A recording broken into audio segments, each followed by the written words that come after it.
How does social media affect our mental health? That is a deep question. Do you think you spend too much time on social media? I don't think I do. I know I do. Of course, I have a good reason to be on the platforms like Facebook, Instagram, and TikTok. My wife views my reasons as more like excuses. And as far as Facebook, I went in with good intentions. I originally joined to stay connected with my friends and family after I moved from Connecticut to North Carolina. It was nice. I was able to watch the journey of a friend go from taking care of several teenagers to taking care of herself and graduating college. She was in her 40s when she graduated with honors. And then I got a chance to watch another friend live her dream and become a mother of 2 boys. Not to mention all of the birthdays, wedding anniversaries, and other life-changing events that took place while I was 800 miles away. As far as Instagram and TikTok, well, I've got nothing. It becomes more of a time sucker. I just enjoy the videos that are posted there. They're entertaining, but 3 hours later is a little ridiculous. And the only thing I can think about is the garbage still needs to be taken out. The dishes aren't going to wash themselves. And if I don't do a load of laundry, people are going to see me in the same clothes for the 3rd day in a row. But let me ask you this. Have you ever asked why we spend so much time on social media?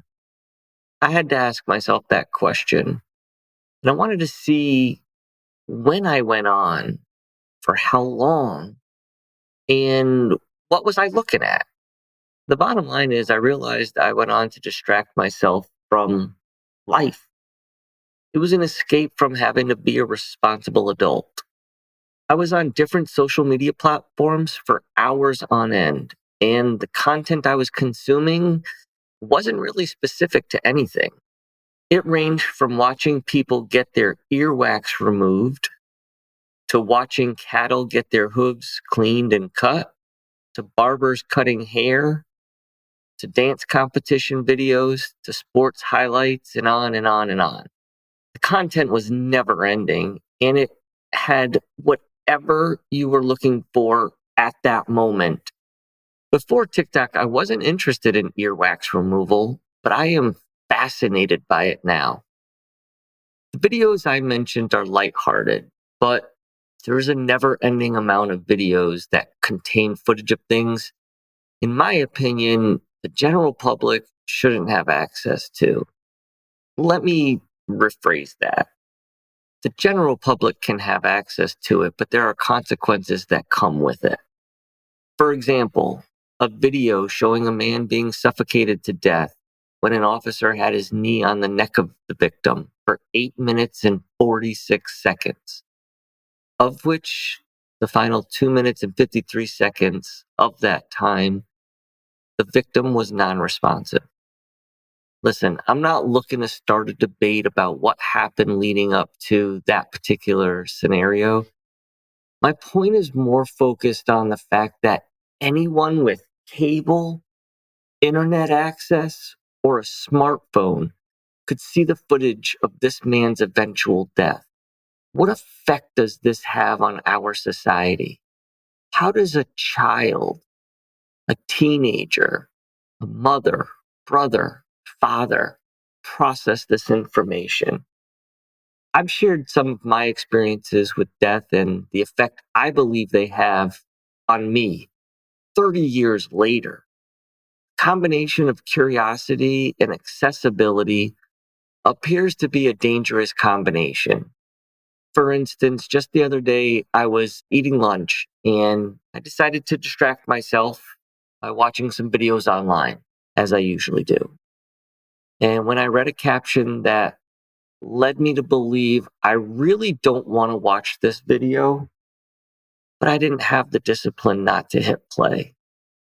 The caption reads, "Laughing teens intentionally drive car into cyclist, killing him."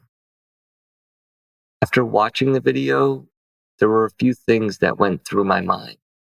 How? Why? what is wrong with me? The how was directed at, how is this so easily accessible? The why was about the thought process of these teenagers. And finally, the what is wrong with me was specific to the fact I just witnessed a man being murdered, and it was as if I had watched this happen a dozen times before. I was sympathetic and felt terrible thinking about this man, his family, and anyone that knew and loved him.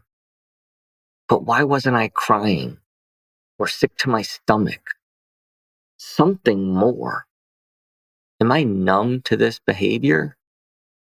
I don't know with 100% certainty, but I do know it follows a similar pattern in my life as I track down the roots of my depression. There is no question that one's personal experience will have a greater effect on that individual in comparison to learning or witnessing what they experienced. But for me, hearing about someone's traumatic experience or watching a video of it has had an effect on my mental health. It's like watching a scary movie. Let's say specifically about ghosts. I might not have had a personal encounter with a ghost. Heck, I might not even believe ghosts exist.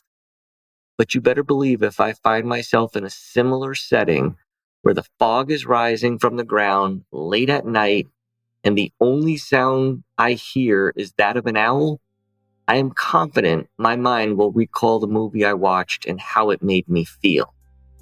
So is it far-fetched that watching a video of a man taking his last breath or a guy riding his bike being mowed down by a car could have an impact on our mental health? Something else to think about. Many times we see somebody do something that doesn't make a lot of sense or out of character, and we say things like, who in their right mind would do that? But we never go and check to see if they're in their right mind.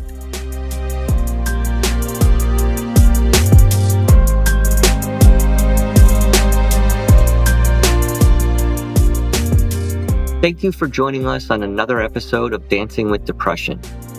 There's a saying that hindsight is 20/20, which is often used to describe the phenomenon of being able to see things more clearly after they've happened. With that in mind, I encourage you to reflect back on past experiences in an effort to better understand your now. Also, I invite you to share with me your comments, thoughts, or personal exposure to depression.